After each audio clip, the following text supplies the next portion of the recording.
Il n'y a probablement pas de série moins propice à la romance que JoJo's Bizarre Adventure, qui se résume globalement à des muscles, des épaules en forme d'écrou, des muscles plus réalistes, des stands collants et des JoJo poses. C'est d'ailleurs un des points forts de la série pour moi, il n'y a pas de love interest. Une superbe page blanche pour celles et ceux qui se plaisent à imaginer leur propre ship. Vous allez me dire que c'est n'importe quoi d'aimer une série pour son absence de romance et en créer quand même au final, mais que voulez-vous, mon imagination est totalement déconnectée de ma raison. Et puis c'est tellement rare un couple canon qui soit supportable que je préfère qu'il n'y en ait pas. Enfin, il reste tout de même des exceptions, comme avec les couples hétéros que je vais vous présenter maintenant. Et comme d'habitude, attention aux potentiels spoilers.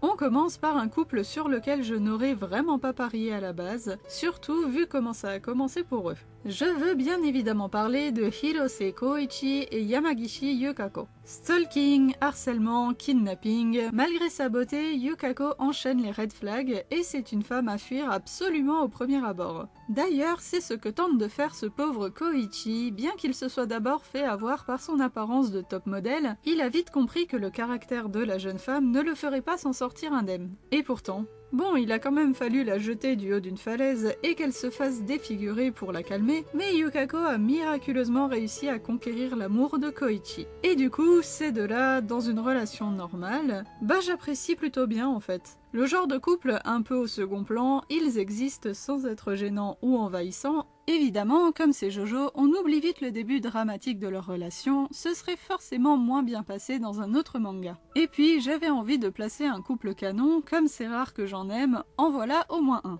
Et même deux d'ailleurs, puisqu'on va un peu parler de Higashikata Josuke, alias Gappy, et Hirose Yasuo. Alors, je triche un peu parce que je suis seulement la parution française du manga, du coup je ne sais pas si le couple est réellement canon, mais ça m'a l'air bien parti en tout cas. Je crois que c'est l'unique manga shonen où je trouve que le héros va bien avec l'héroïne. Oui, je suis difficile, mais en général, ces relations sont vachement superficielles, alors qu'avec ces deux-là, le feeling passe tout de suite, ça se voit qu'ils s'intéressent vraiment l'un à l'autre, il y a un truc quoi. On est complètement à l'opposé du couple précédent, il n'y a rien de dérangeant dans leur relation, et je serais contente s'ils finissent vraiment ensemble à la fin de l'histoire. Même si ce n'est pas vraiment l'intérêt principal, ni mon couple préféré de la série, je les aime bien. Sur ces bonnes paroles, on va passer à la suite, et comme JoJo est composé à 97% d'hommes, je n'ai malheureusement pas de couple yuri que j'apprécie à vous proposer cette fois, alors place directement au yaoi, et il y en a un paquet. On va procéder par partie, chronologiquement, et donc je vous présente d'abord un couple à prendre avec beaucoup de pincettes, j'ai nommé Jonathan Joestar et Dio Brando. C'est relativement difficile, voire quasi impossible, de créer une relation saine avec ces deux-là. Il faudrait effacer une grande partie de leur histoire, et globalement le caractère entier de fou furieux de Dio, mais il y a quand même pas mal de choses intéressantes à faire avec eux. Leur relation pseudo-fraternelle, l'amitié qu'ils ont partagée un temps, même si c'était seulement pour les apparences, et surtout leur rivalité et l'obsession de Dio pour Jonathan et toute la lignée Joestar par la suite. J'aime bien Irina, mais je dois avouer que la relation entre Jonathan et Dio donne beaucoup plus de grain à moudre à mon imagination. D'autant plus qu'ils sont tous les deux officiellement notifiés comme étant les heureux papas de Giorno, alors forcément... Oui, je sais que c'est parce que la tête de Dio a volé le corps de John, mais je l'ai dit que leur relation était compliquée, hein.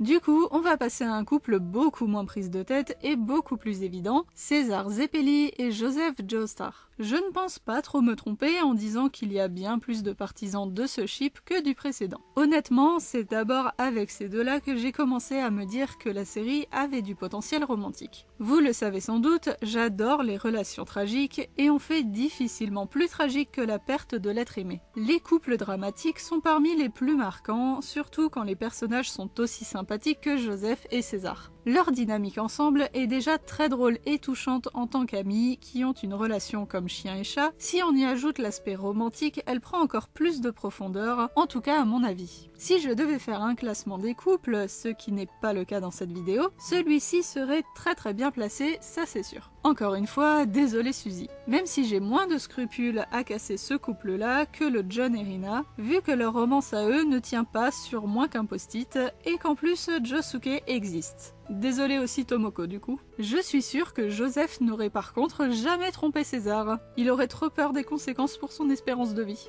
Un au contraire qui n'a peur de rien, c'est son petit-fils Kujo Jotaro, et évidemment c'est avec Kakyoin Noriaki que je le vois le mieux. Les couples tragiques, tout ça, vous savez maintenant. De toute façon, vu la façon dont Jotaro se comporte avec les femmes, pour moi c'est clair et net qu'il ne les aime pas. Il est toujours odieux envers la gente féminine, je ne sais même pas comment c'est possible qu'il ait pu avoir Jolene, ça ne m'étonne pas qu'il ait vite abandonné femme et enfant. Bref, tout ça pour dire qu'avec Kakyoin par contre, il a beaucoup plus d'atomes crochus et ça se voit. Ils ont une alchimie qui saute aux yeux, l'amitié entre eux est super touchante par rapport à l'histoire personnelle de Kakyoin, et Jotaro a l'air de tout autant l'apprécier, ce qui de base n'est pas gagné avec lui vu son caractère, vous en conviendrez. Maintenant, on va partir sur un tir groupé pour la partie 5. Sans doute la partie qui fait le plus travailler le Guédar, avec des personnages tous plus shippables les uns que les autres. C'est probablement la partie avec laquelle les Fujoshi et les Fudanshi s'amusent le plus dans Jojo. En tout cas, c'est personnellement celle où j'ai le plus de couples, comme vous allez pouvoir le constater. Et pas spécialement originaux en plus, à l'instar du premier, composé de Giorno Giovanna et Guido Mista. On aura du mal à faire plus évident que ces deux-là, toujours à se coller, à se sauver l'un l'autre, à s'entraider. C'est presque la définition d'une relation fusionnelle et passionnée parce qu'ils ne se gênent pas non plus pour exprimer leurs quelques désaccords, bien que ça ne dure jamais bien longtemps. D'autant qu'ils finissent la saison en tête-à-tête, alors heureusement qu'ils s'entendent bien. Et personnellement, je les trouve parfaitement faits l'un pour l'autre, surtout qu'aucun des deux ne meurt pour une fois, autant en profiter. On ne peut malheureusement pas en dire autant de Leone Abbacchio et Bruno Bucciarati. Là pour le coup, à la fin, il n'y a plus personne et c'est bien dommage. Je les considère un peu comme les papas du groupe, la voix de l'autorité et de la raison. C'est sans doute pour ça qu'ils disparaissent l'un après l'autre, pendant la série d'ailleurs. Les mentors laissent toujours la place aux héros pour qu'ils finissent d'évoluer seuls. Mais ils ont quand même eu assez de temps pour interagir suffisamment ensemble et qu'on puisse se rendre compte du profond lien de confiance entre Leone et Bruno, en plus de leur soutien indéfectible l'un envers l'autre. C'est beau. Ils feraient un super couple loyal et solide comme on les aime.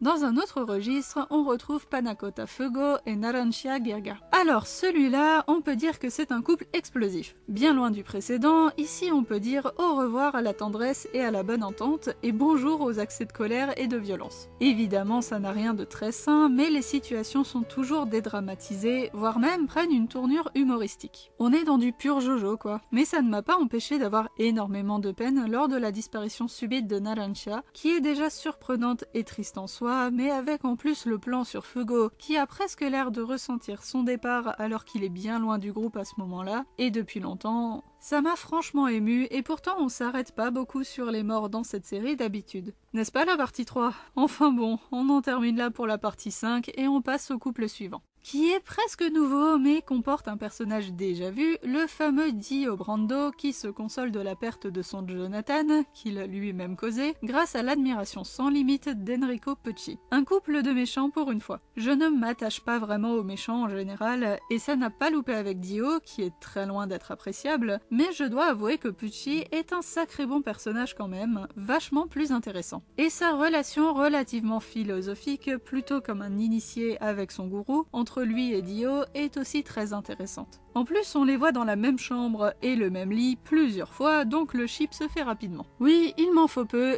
désolé. J'en dis pas plus pour éviter les gros spoils, et on passe au suivant.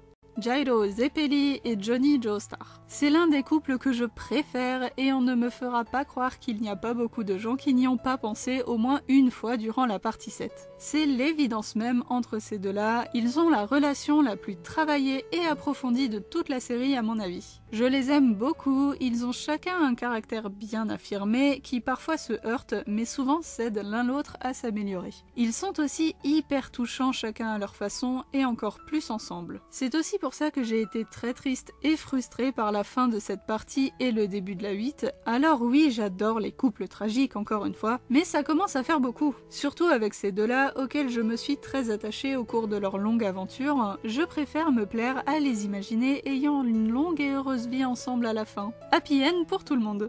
Et comme effectivement tout le monde a droit au bonheur, on va passer à ma petite partie sur mes ships complètement craqués et sortis totalement de nulle part, parfois pas du tout populaires, vous êtes prévenus, comme par exemple Higashikata Josuke de la partie 4 cette fois, et Kujo Jolin. Ils sont de la même famille, avec une différence d'âge, mais si vous avez vu ma vidéo sur Jujutsu Kaisen, vous savez que ce n'est pas forcément rédhibitoire pour moi. Tout dépend des personnages et du contexte. Et Josuke et Jolin iraient juste tellement bien ensemble, ils sont intelligents, gentils, beaux, juste appréciables en fait. Je sais bien que Jolin a pas mal de prétendants, mais je trouve que Josuke lui conviendrait bien mieux. D'ailleurs, c'est quasi l'homme idéal à mon humble avis, il est trop adorable, en dépit de sa splendide banane, dont je ne dirai aucun mal, je tiens à la vie. On reste dans la partie 4 pour le couple suivant, qui est assez original pour le coup. Je ne l'ai vu nulle part ailleurs pour le moment, même si ça doit exister sans doute. Il s'agit de Nijimura Okuyasu et Kishibe Rohan. Pour le coup, c'est juste une intuition, je trouve qu'ils iraient bien ensemble ces deux-là. Il faut bien avoir l'esprit aussi simple que celui d'Okuyasu pour supporter le caractère de diva de Rohan. Bon, évidemment, il y a aussi le cas de Reimi, qui est un personnage que j'aime beaucoup, mais je la vois plus comme une grande sœur protectrice. Et puis c'est un fantôme, laissons-la reposer en paix. Je déplore quand même que ce duo n'ait pas eu un peu plus d'interaction ensemble pour mieux imaginer leur dynamique de couple, mais tant pis, on fait avec ce qu'on a. Et c'est déjà beaucoup plus que le dernier ship que je vais vous présenter. Il s'agit de Risotto Nero de la partie 5 et Diego Brando de la partie 7. Et oui, pas la même histoire, aucun contact d'aucune sorte, ce n'est ni la même époque, ni le même univers d'ailleurs, puisqu'ils sont respectivement pré-partie 6 et post-partie 6, et vous savez ce qui arrive pour ceux qui l'ont lu. Alors, d'où il sort ce couple? Juste du fond obscur de mon petit cerveau. Ce sont deux personnages que j'apprécie vraiment pour des raisons très différentes, et un match est arrivé dans ma tête tout simplement. J'espère que je ne vous ai pas trop perdu avec tous ces couples, il y en aura encore plus dans les vidéos suivantes, et en attendant prenez soin de vous et au plaisir de vous retrouver dans un autre coin de la chaîne.